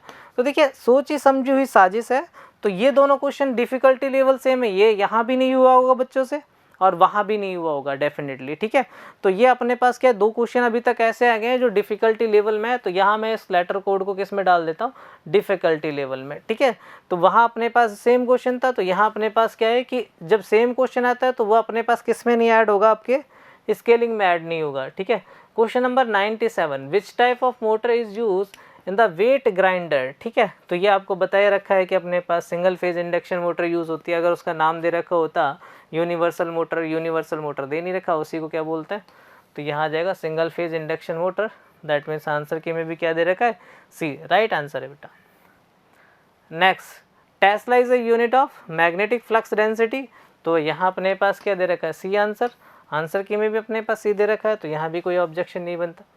Question number 99, what is the unit of permeance, ठीक है। प्रीमियंस की आपसे यूनिट पूछा है। देखिए अब सिंपल से समझिएगा आप अपने पास कि रिलक्टेंस जो होता है एस, ठीक है, ये होता है mmf/φ। mmf की यूनिट होती है एम्पियर टर्न प्रति वेबर, एम्पियर टर्न प्रति वेबर, ठीक है। अब देखिएगा रिलक्टेंस जो है, प्रीमियंस जो होता है, प्रीमियंस जो है वो रिलक्टेंस का व्युत्क्रम होता है, दैट मीन्स ये क्या हो जाएगा, वेबर प्रति एम्पियर टर्न। तो ऑप्शन देखिएगा वेबर प्रति एम्पियर टर्न कहाँ पर अपने पास, वेबर प्रति एम्पियर टर्न। तो बी आपका राइट आंसर होगा। तो बी अपने पास आंसर की में दे रखा है, तो सेम है। तो देखिए चीज़ें क्लियर होनी चाहिए, ज़रूरी नहीं है आपको अपने पास सारे कुछ आता हो, बट कंसेप्ट सबसे बड़ा होता है। क्योंकि कंसेप्ट आपको पता है ना कि प्रीमियंस होता क्या है, तो यूनिट निकाली जा सकती है, रिलक्टेंस की यूनिट आपको याद होती है। तो इसलिए चीज़ें जो है वो कंसेप्ट वाइज पढ़ो ताकि ईजिली आप क्या है पेपर में क्वेश्चन अटैम्प्ट कर पाओ, ठीक है, क्लियर चीज़। नेक्स्ट क्वेश्चन देखिएगा, the torque develop in a 3 phase induction motor is proportional to, ठीक है। अब देखिएगा यहाँ पूछा गया है, ये क्वेश्चन भी मैंने क्लास में करा रखा है कि भाई अब 3 फेज इंडक्शन मोटर है जो है उसमें जो टॉर्क होता है वो अपने पास किस किस के प्रोपोर्शनल टू होता है, करंट के प्रोपोर्शनल टू होता है, करंट आर्मेचर करंट के प्रोपोर्शनल टू होता है, फ्लक्स के होता है, पावर फैक्टर के होता है, ठीक है, कॉस फाई के। क्लियर चीज़। अब जो फ्लक्स है अपने पास ये प्रोपोर्शनल टू होता है किसके, ई के, ठीक है। करंट निकालेंगे तो अपन V/Z से निकालेंगे, ठीक है। इसको यहाँ मैंने क्या लिखा है, ई लिखा है ना, इसको V लिख देते हैं यहाँ पर, ठीक है, V लिख देते हैं, ये V/Z होगा। क्लियर चीज़। तो दोनों की वैल्यू रखूँगा मैं, टॉर्क इक्वल्स टू क्या हो जाएगा, तो यहाँ देखिए समानुपाती V × V होगा तो V² हो जाएगा, ठीक है। क्लियर चीज़। तो डेफिनेटली किसके प्रोपोर्शनल टू होगा, V² के प्रोपोर्शनल टू होगा। फॉर्मूला भी लिखवाया हुआ है क्लास में, तो यहाँ जो D है अपने पास वो राइट आंसर। ये तो सीधे सीधे क्वेश्चन है जो, ठीक है, यहाँ ऐसा कोई डिफिकल्टी लेवल नहीं है। जैसा अपने पास क्वेश्चन अगर 2 तारीख के पेपर में आप देखें, which method is adopted to start a single phase induction motor, यानी कि सिंगल फेज इंडक्शन मोटर को स्टार्ट करने के लिए कौन सी विधि अपनाई जाएगी, स्प्लिट फेज विधि, घटता बढ़ता वोल्टेज आपूर्ति, इनपुट आपूर्ति, टर्मिनल उत्क्रमण, रनिंग कॉयल कनेक्शन, प्रेरक स्टार्ट विधि। तो देखिएगा यहाँ स्प्लिट फेज विधि। तो देखिए क्वेश्चन का लेवल सेम है, उस वाले 2 नवंबर वाले में अपने पास क्या दिया था वहाँ पर, ठीक है, सेंट्रीफ्यूगल स्विच वाला दे दिया था, तो सेम अपने पास उसी कंसेप्ट को उठा के लेके आए, शेडेड पोल वाला भी दिया था। नेक्स्ट क्वेश्चन देखिएगा, which single phase motor is employed with the field tapping speed control method, ठीक है। ये तो आपने देखा होगा, यूनिवर्सल मोटर है, घरों में यूज़ की जाती है अपने पास, ठीक है, ग्राइंडर में यूज़ की जाती है। तो यहाँ जो राइट आंसर होगा वो क्या हो जाएगा, ए हो जाएगा। आंसर की में भी क्या दे रखा है, ए, ठीक है। तो अभी तक यहाँ पर ऐसा कुछ नहीं लगा है कि जो टिपिकल हो, बस 2 ही क्वेश्चन ऐसे लगे जहाँ अभी तक आपको टिपिकल या डिफ़िकल्टी में शामिल किए जा सकते हैं। नेक्स्ट क्वेश्चन है, 3 सॉकेट पिन में कौन सी पिन अधिक मोटा होता है, ठीक है, लाइव पिन, ठीक है। अब देखिए ये अपने पास इस सॉकेट की बात कर रहा है, ठीक है। क्लियर चीज़। इसके पीछे अपने पास जो पिन होंगे वो अपने पास 3 ही होते हैं, इसके 2 पिन होते हैं, ठीक है। क्लियर चीज़। कनेक्शन में देखेंगे ये इस तरीके से कनेक्ट होता है, ये इससे कनेक्ट होगा। क्लियर चीज़। तो ये पिन मोटा होता है। ये कौन सा पिन होता है बेटा, ग्राउंडिंग वाला होता है, ठीक है। तो अर्थ लाइव पिन होता है, इसे क्या बोलते हैं, बी ऑप्शन आपका राइट होगा। और आंसर की में भी क्या दे रखा है, बी दे रखा है, सही है। क्वेश्चन नंबर 104 देखिएगा, the RMS voltage of A sawtooth wave form can be obtain by multiplying the peak voltage, ठीक है। ये तो सिंपल सा क्वेश्चन था, ये अपने पास 1/√3 से मल्टीप्लाई करना होगा कि जो RMS वैल्यू किसकी होती है, ट्रायंगुलर वेव की होती है, सेम उसी से अपने पास इससे मल्टीप्लाई करेंगे। तो ये लिखवा भी रखा है आपको। क्वेश्चन नंबर 105, तो इसे आप अपने पास डिफ़िकल्टी में अपने पास शामिल कर सकते हो क्योंकि बहुत कम बच्चों ने सही किया होगा। Question number 105, what is the full form of the OFAF, ठीक है। ये तो अपने पास फुल फॉर्म जो है ऑयल से रिलेटेड है, ठीक है। आपको जो कूलिंग बता रखी है अपने पास ट्रांसफार्मर में कि भाई कूलिंग के आधार पर जो ट्रांसफार्मर होते हैं वो कौन कौन से हैं, तो ठीक है। तो ये हो जाएगा अपने पास ऑयल फोर्स और एयर फोर्स, ठीक है। तो यहाँ सी जो होगा वो राइट आंसर होगा। Question number 106, magnetic susceptibility of ferromagnetic material, ठीक है। किस मटेरियल की पूछा है अपने पास, फेरोमैग्नेटिक मटेरियल, ठीक है। तो मैग्नेटिक ससेप्टिबिलिटी XM से लिखा जाता है, ये होता है μr-1, ठीक है। दैट मीन्स μr जो है अपने पास वो कितना होता है, 100 से लेके 5000 तक वैल्यू हो सकती है।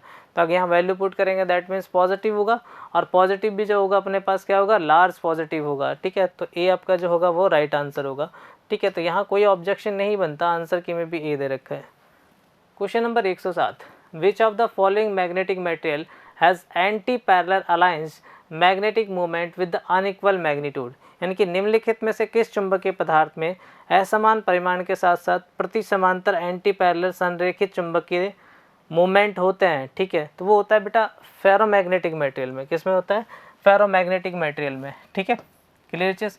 तो ये मैंने बता भी रखा है आपको, क्लास में समझाता हूँ ना कि भाई मॉलिक्यूल्स इधर चले जाते हैं, इसके अपोजिट में होते हैं, तो इनका मैं अपने पास डायग्राम बना के आपको समझाता हूँ। तो वो चीज़ें आपने देखा होगा, क्योंकि आप उन क्वेश्चन बहुत ज़्यादा करने हैं तो वीडियो काफ़ी लंबा हो जाएगा, तो ज़्यादा बात नहीं कर सकते। नेक्स्ट क्वेश्चन दे रखा है, लैंप्स के संदर्भ में, ठीक है, LPSV का पूरा नाम क्या है। L का मतलब लो, P का मतलब प्रेशर, S का मतलब सोडियम, V का मतलब वेपर, ठीक है। तो लो प्रेशर सोडियम वेपर, तो देखिएगा सही हो गया, ए आंसर जो होगा वही आपका सही आंसर होगा। नेक्स्ट क्वेश्चन है what is the name of the register whose resistance decrease with increasing the incident of the light intensity, यानी कि लाइट की इंटेंसिटी के साथ उसका रेजिस्टेंस क्या हो जाए, घटने लग जाए। ठीक है, तो यानी कि लाइट डिपेंडेंट होगा, तो यहाँ ऑप्शन जो आ जाएगा वो आ जाएगा D, light dependent register LDR। ठीक है, तो राइट आंसर क्या होगा, डी हो जाएगा। क्वेश्चन नंबर 110 में देखें, यहाँ लिख रखा है कि अपने पास कंसील्ड वायरिंग होती है सेफ फ्रॉम ह्यूमिडिटी। ठीक है, बिल्कुल सही। कंसील्ड वायरिंग जानते हो ना कि अपने पास ये पाइप होता है, कंडक्ट पाइप, इसके अंदर जो वायरिंग होती है। ठीक है, और इसे अपने पास गुप्त वायरिंग भी बोलते हैं। ठीक है, जो अपने घरों में होती है ना, जहाँ झिर्रियाँ खोदी जाती हैं। तो यहाँ अपने पास आर्द्रता से सुरक्षित, ठीक है, किफ़ायती। ठीक है भाई, किफ़ायती क्यों होती है, महंगी होती है वो तो। ईजी टू इंस्टॉल, ईजी थोड़ी होती है अपने पास इंस्टॉल करना, 3 भाग, और 3 भागों में तो लगाई जाती है। ईजी टू इंस्टॉल कहाँ से हो गया, तो जो राइट आंसर अपने पास यही हो जाएगा। तो ये वाला तो अपना आप ही गलत हो जाता है जब अपने पास 2 से ज़्यादा ऑप्शन सही नहीं होते, तो ये सही दे रखा है इसने। क्वेश्चन नंबर 111 देखिए, तो देखिएगा क्वेश्चन नंबर जो है अपने पास उसको देखते हैं 111 को क्या कह रहे हैं कि मूविंग आयरन यंत्र में असमान पैमाने से लेस क्यों होता है। ठीक है, यानी कि मूविंग आयरन जो यंत्रों का पैमाना है तो वो अपने पास नॉन यूनिफॉर्म क्यों होता है। तो देखिएगा आपको पता है कि जो मूविंग आयरन जो है यंत्रों में अपने पास डिफ्लेक्टिंग टॉर्क होता है। ठीक है, उसकी इक्वेशन मैंने आपको लिखवा रखी है। ठीक है, Im²/2 dm/d theta dl/d theta. ठीक है, तो यहाँ देखिएगा कि अपने पास जो स्क्वायर यानी डिफ्लेक्टिंग टॉर्क जो है वो अपने पास किसके प्रोपोर्शनल टू होता है, धारा के वर्ग के प्रोपोर्शनल टू होता है। ठीक है, धारा के वर्ग के प्रोपोर्शनल टू होता है, इसलिए अपने पास इनका पैमाना क्या होता है, ठीक है, असमान होता है। तो देखिएगा जो अपने पास ऑप्शन होगा कि डिफ्लेक्टिंग फोर्स इज डायरेक्टली, ये गलत है, deflecting force is inversely proportional to the current, ये भी गलत है। ठीक है, deflecting force is directly proportional to the square of the current, ये सही है, यानी कि विक्षेपित बल जो है धारा के वर्ग के समानुपाती होता है। नेक्स्ट क्वेश्चन है अपने पास 112 नंबर का क्वेश्चन देखिएगा कि जो 112 नंबर का क्वेश्चन है उसमें दे रखा है अपने पास कि प्रतिरोधक कलर कोडिंग में कौन सी संख्या हरे रंग को प्रतिनिधित्व करती है। ठीक है, तो देखिएगा आपको टेबल बनाई जाती है BB Roy great Britain very good wife. ठीक है, तो यहाँ देखिएगा ये अपने पास स्टार्ट होता है 0 से 1 2 3 4 5, तो ग्रीन का जो अपने पास कोड होगा वो क्या होगा, 5 होगा। दैट मीन्स यहाँ आंसर क्या हो जाएगा अपने पास 5 अपने पास क्या है, आंसर की में भी क्या दे रखा है D, तो कोई ऑब्जेक्शन नहीं है। क्वेश्चन नंबर अपने पास 113 देखते हैं, क्या दे रखा है कि 4 बैंड प्रतिरोधक में चौथा बैंड जो है उपयोग या इंगित करता है। ठीक है, तो 4 बैंड की बात कर रहा है, तो 4 बैंड रजिस्टर बना लेते हैं। ठीक है, तो देखिए ये मेरे पास क्या एक कार्बन रजिस्टर है।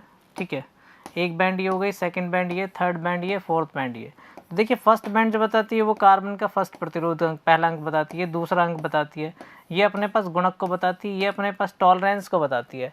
टॉलरेंस को हिंदी में बोलते हैं सहन सीमा, क्या बोलते हैं, सहन सीमा। तो देखिएगा यहाँ अपने पास क्या दे रखा है, टॉलरेंस। ठीक है, जिसे आप क्या बोल सकते हो, सहन सीमा या सहिष्णुता बोलते हैं। तो सी यहाँ देखिएगा टॉलरेंस इंग्लिश में लिखा हुआ है, तो सी जो राइट आंसर है, और आंसर की में भी क्या दे रखा है, सी दे रखा है, तो यही सही आंसर है।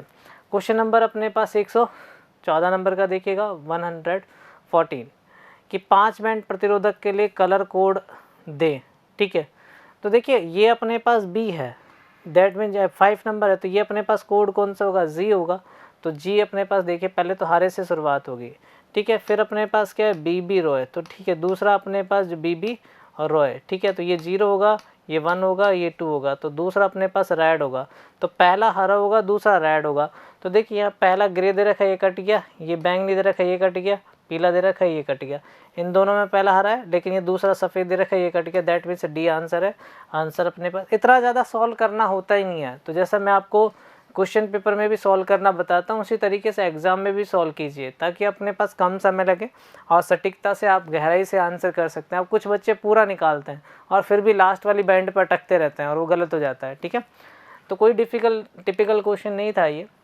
Which of the following uses the L series type of MCB। ठीक है, तो L सीरीज जो टाइप की LCG वो कहाँ यूज़ की जाती है, गीज़र में यूज़ की जाती है। ठीक है, तो देखिए बहुत टाइप की सीरीज की अपने पास वो होती हैं अपने पास MCB, तो ये मैं मानता हूँ टिपिकल टास्क में ले सकते हैं आप। ठीक है, डिफ़िकल्टी लेवल में, क्योंकि इतनी MCB की जानकारी नहीं है आपको।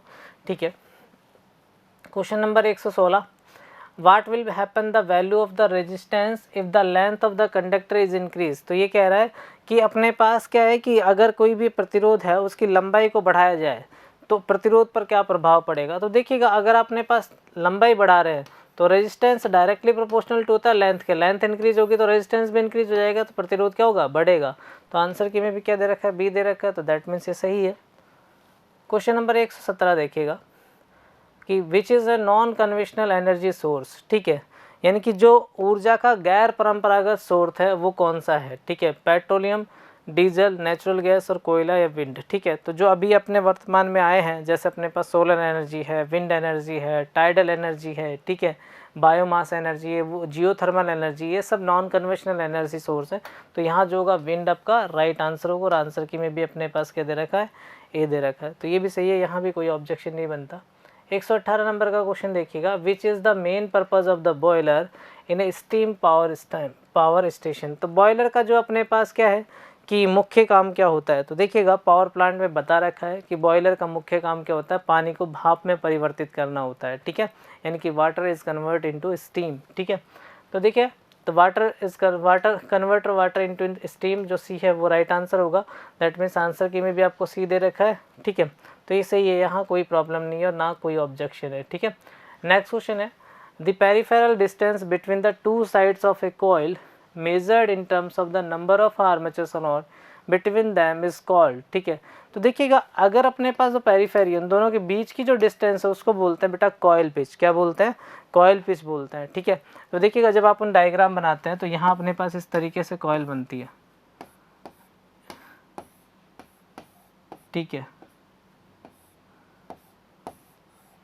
ये कॉइल बनती है, तो ये अपने पास कनेक्ट होती है आर्मेचर स्लॉट के साथ और एक कम्यूटेटर सेगमेंट के बीच में। तो इनकी दूरी पूछी गई है, तो ये कम्यूटेटर पे ये कॉइल पिच कहलाती है। क्या कहलाती है, कॉइल पिच कहलाती है। और इन दोनों की जो डिस्टेंस है वो क्या कहलाती है, कम्यूटेटर पिच। ठीक है, ये अपने पास क्या कहलाती है, दोनों की बैक पिच कहलाती है, और ये अपने पास फ्रंट पिच, और ये क्या कहलाती है, रिजल्टेंट पिच कहलाती है। ठीक है, तो यहाँ जो राइट आंसर होगा अपने पास क्या कहलाएगा, कॉइल पिच कहलाएगा। ठीक है, तो बी आपका जो होगा वो राइट आंसर होगा। ठीक है,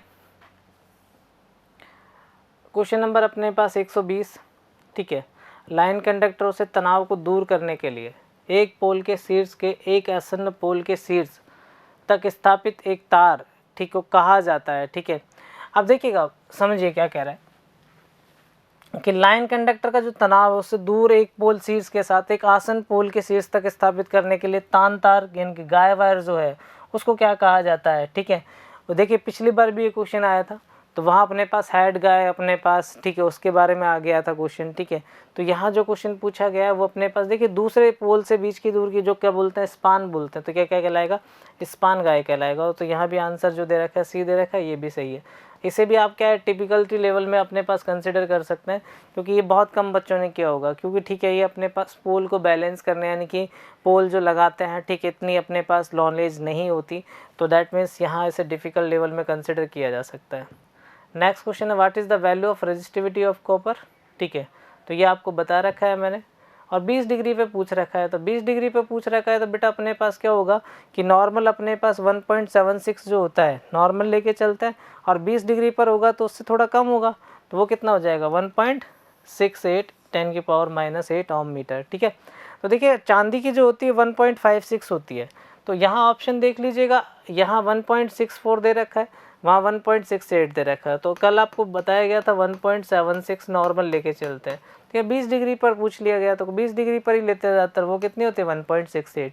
तो कल वाले क्वेश्चन से भी क्लास में भी आप कर सकते हो कि ये ऊपर वाले ऑप्शन तो वैसे भी नहीं आएंगे। 2.56 तो अपने पास किसकी होती है, एल्युमिनियम की होती है। How many junction are there in a NPN transistor. ये बहुत आसान क्वेश्चन है, 2 जंक्शन होता है। ठीक है, तो बी आपका राइट आंसर होगा। आंसर की में बी दे रखा है। क्वेश्चन नंबर 123 देखिएगा, द और गेट इज़ गिवन बाय।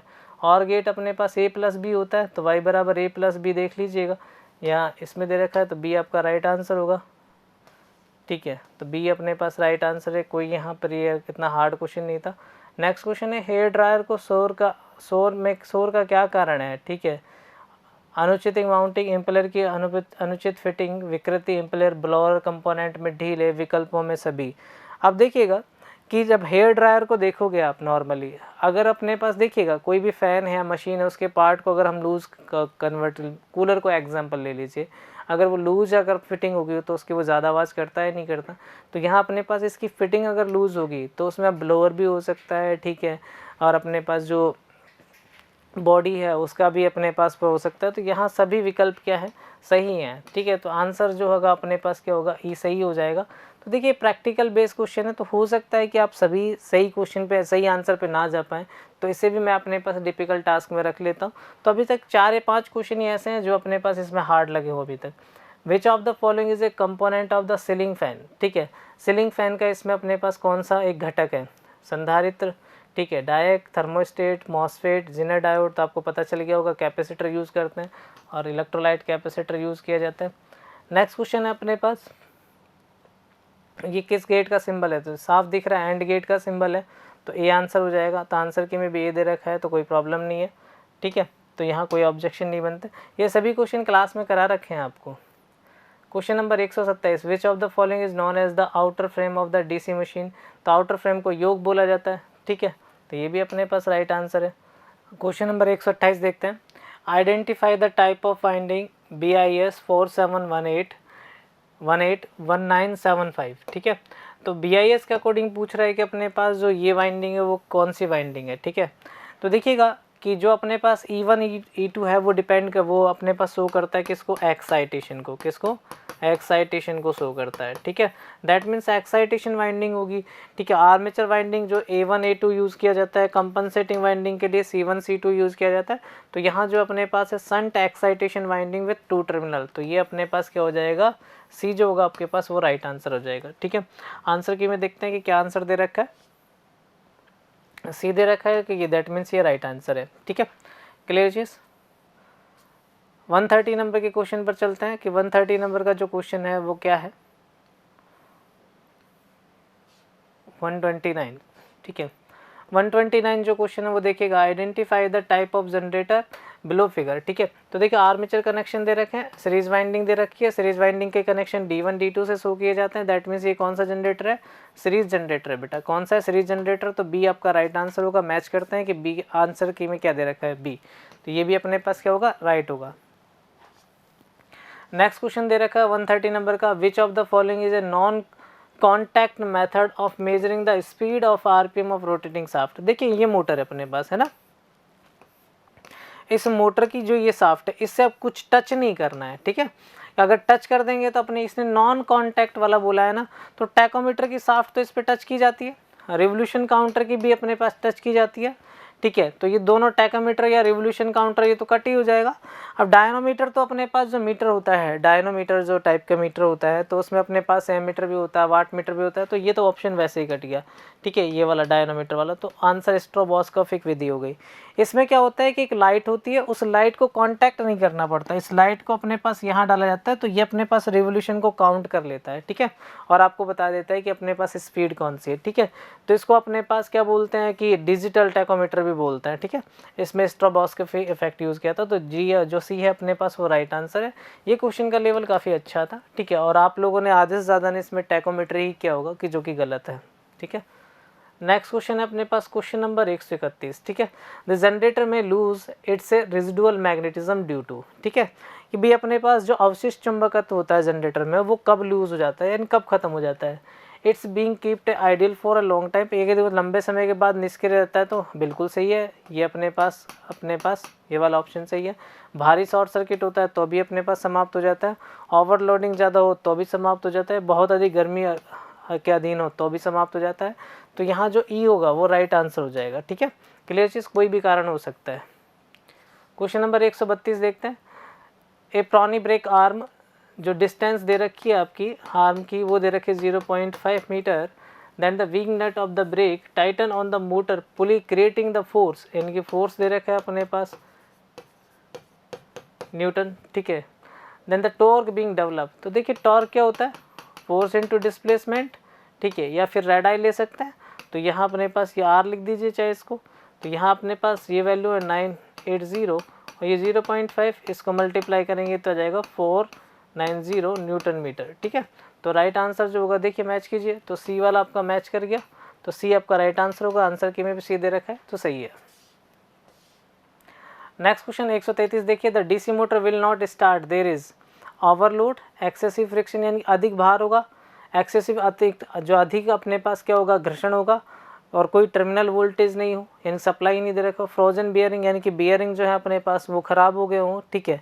तो कोई भी कारण हो सकता है, दैट मीन्स ई ऑप्शन जो है आपका राइट होगा। आंसर की में भी ई दे रखा है, दैट मीन्स ये सही है। क्वेश्चन नंबर 134 देखिएगा, jogging control are incorporated in, ठीक है। तो कहाँ यूज़ किया जाता है, लेथ मशीन, ठीक है। लेथ मशीन में भी अपने पास जॉगिंग ऑप्शन यानी कि मोटर को बार बार चलाया जाता है, बंद किया जाता है, ठीक है। क्रेचेस यानी कि अपने पास जो टूल है यानी कि लोड लगाया जाता है, हटाया जाता है। सेम मिलिंग कंट्रोल में भी यही यूज़ किया जाता है, ग्राइंडिंग मशीन में भी होता है, ठीक है। कागज़ काटने की मशीन में भी होता है। तो चारों मशीनों में ये ऑपरेशन परफॉर्म होता है। तो ई जो होगा आपका राइट आंसर होगा। तो आंसर की में भी ई दे रखा है, यहाँ भी कोई ऑब्जेक्शन। तो ये सिंबल दिख ही रहेगा आपको, आइसोलेटर का सिंबल है। तो यहाँ ऑप्शन देख लीजिएगा, बी है, बी अपने पास आइसोलेटर है, तो बी अपने पास आंसर की में दे रखा है, सही है। क्वेश्चन नंबर 136 देखते हैं, विच of the following statement true about the slip ring in motor, its starting current is very high, ठीक है, ये तो गलत है। It's starting torque is very low, ये भी गलत है, ठीक है, क्योंकि सही पूछ रहा है, सही ऑप्शन कौन सा है। It's require rotor resistance starter, ठीक है, रियोस्टेटिक स्टार्टर का यूज़ करते हैं, ये सही है। It's does not require maintenance, maintenance required होता है, ठीक है, ये गलत है, ठीक है। It uses bar in A rotor, ठीक है, ये गलत है, अपने पास ये स्क्रॉल केज में यूज होते हैं। तो सी आपका राइट आंसर होगा। ऑप्शन में भी जो दे रखा है सी, वो सही है, ठीक है।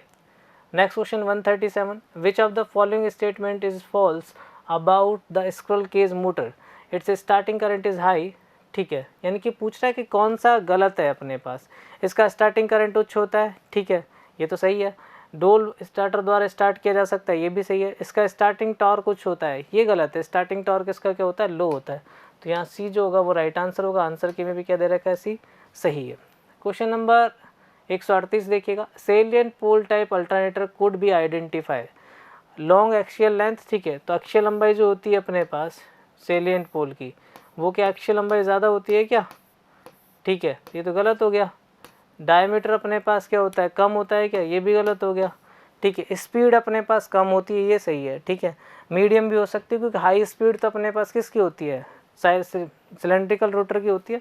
तो इन दोनों से आइडेंटिफाई कर सकते हैं, दैट मीन्स यहाँ जो ई होगा वो राइट आंसर होगा, आइदर लो और मीडियम स्पीड, ठीक है, क्योंकि इसकी स्पीड जो होती है 1000 RPM तक हो सकती है, ठीक है। 6 से 40 पोल होते हैं, दैट मीन्स ये आपका सही होगा। Question number 139, two alternator must be connected in parallel in a circuit when, ठीक है। दो अल्टरनेटर को समांतर में कब जोड़ा जाता है, ठीक है।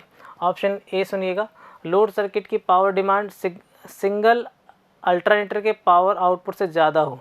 देखिए ये कह रहा है कि मान लो ये दो अल्टरनेटर थे, ये 1 kVA का है और ये 1 kVA का है, ठीक है। अब लोड डिमांड 1.5 kVA है, तो इससे ज़्यादा हो गई एक जनरेटर से, तो दूसरा चालू करना पड़ेगा। तो ये बात सही है, ठीक है। तो ए आंसर ही आपके पास क्या हो जाएगा, करेक्ट हो जाएगा। क्लियर चीज़, ठीक भी। दूसरा जब ही चालू करना पड़ेगा जब लोड डिमांड अपने पास एक जनरेटर की अपने पास कैपेसिटी है उससे ज़्यादा है, ठीक है। चलिए नेक्स्ट क्वेश्चन है, which of the following method is recommended for earthing the neutral of the alternator पर BIS 3043 1966, यानी कि न्यूट्रल अर्थिंग का पूछा है अपने पास। तो ये बताया रखे हैं आपको, सॉलिड अर्थिंग टाइप होता है, रेजिस्टेंस होता है, रिएक्टेंस होता है, ठीक है। तो यहाँ सभी ऑप्शन अपने पास करेक्ट हो जाएंगे, क्योंकि यहाँ कुछ है ही नहीं, क्योंकि यहाँ सीधा ही अपने पास बोल दिया कि न्यूट्रल अर्थिंग, न्यूट्रल कैसे भी कर सकते हो आप अर्थ। क्वेश्चन नंबर 141, ठीक है, DOL starter recommended to use only up to squirrel cage induction 5 HP तक यूज़ किया जाता है। तो ऑप्शन देखिए बी सही है, यहाँ कोई ऑब्जेक्शन नहीं है। 1 kilowatt is equals to HP, तो ये सिंपल सा फॉर्मूला होता है, सीधा आपको याद रखना है, 130 HP के बराबर होता है। तो बी आपका राइट आंसर होगा। मैच कीजिए कि ऑप्शन में क्या दे रखा है, बी, ठीक है, यहाँ भी कोई डाउट नहीं है। ये तो बुक के पहले पेज पे ही क्वेश्चन दे रखे हैं आपको। Ductility and malleability are poor in, यानी कि जो तन्यता है और आघात वर्धनता किस में कम होती है, वो आयरन में होती है, कास्ट आयरन में, ठीक है। क्लियर चीज, इसे बढ़ा नहीं सकते, बुरादा ही तो होता है ये लोहे का, कच्चा लोहा, ठीक है। The below of warning indicate which of the following, तो देखिएगा ये जो सिंबल है वो किसका है, बीम का है। किस बीम का, लेज़र बीम का। तो ठीक है, तो ये क्या हो जाएगा, रिस्क ऑफ लेज़र बीम। तो यहाँ अपने पास आंसर सी होगा। तो मैच कीजिए आंसर, ठीक है। आंसर की में सी दे रखा है, यहाँ भी कोई ऑब्जेक्शन नहीं है, ठीक है। Identify the name of the tool given in A below image, ठीक है। तो ये जो अपने पास इमेज है वो कौन सी है, ये फर्मल चीज़ल है, ठीक है। कौन सी है, फर्मल चीज़ल है, ठीक है। तो बी आपका आंसर होना चाहिए, तो ये भी सही है। नेक्स्ट है identify the symbol of the given image, ये बजर का सिंबल है, ठीक है। तो आंसर देखिएगा डी बजर में दे रखा है, ठीक है। तो आंसर डी सही है। ये सिंबल किसका है, दिखाई दे रहा है ट्रांजिस्टर का है, ठीक है। तो ऑप्शन देखिएगा ट्रांजिस्टर ए है, आंसर में भी ए दे रखा है, कोई ऑब्जेक्शन नहीं है। नेक्स्ट क्वेश्चन नंबर 148, ठीक है। Calculate the electrical energy consume 500 watt and 4 hour, ठीक है। तो देखिए कैसे तरीके से निकालेंगे, 500 इंटू 4 डिवाइडेड बाय 1000, ठीक है। 00 से 00 ये 2 आ जाएगा, ये 2 आ जाएगा, तो 2 यूनिट आ जाएगा। तो 2 यूनिट किस में अपने पास, सी में दे रखा है, तो आंसर भी सी दे रखा है, तो यहाँ भी कोई ऑब्जेक्शन नहीं है। क्वेश्चन नंबर 149 देखिएगा कि the following voltage are measured across each of the 3 resistor, 3 resistor series में कनेक्टेड हैं, तो टोटल सप्लाई वोल्टेज पूछ रहा है। तो जुड़ जाएंगे 5 + 8 + 12, तो कितना आ जाएगा, ये 25 वोल्ट, ठीक है। तो ऑप्शन में देखिए 25 वोल्ट किस में है, 25 वोल्ट बी में है, तो राइट आंसर क्या हो जाएगा, बी हो जाएगा।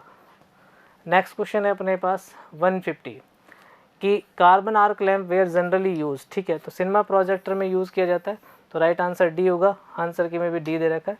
तो देखिए ये था अपने पास क्या है, तो यहाँ भी अपने पास क्या है कि जो क्वेश्चन जो इन्होंने अपने पास के पेपर कम होने के बाद, ठीक है, जो आंसर की जारी की है वहाँ कोई ऑब्जेक्शन नहीं है टेक्निकल पार्ट में, क्योंकि कुछ क्वेश्चन ऐसे दिए हैं कि जो बहुत कंसेप्चुअल हैं, जिनमें बहुत गहराई छुपी हुई है।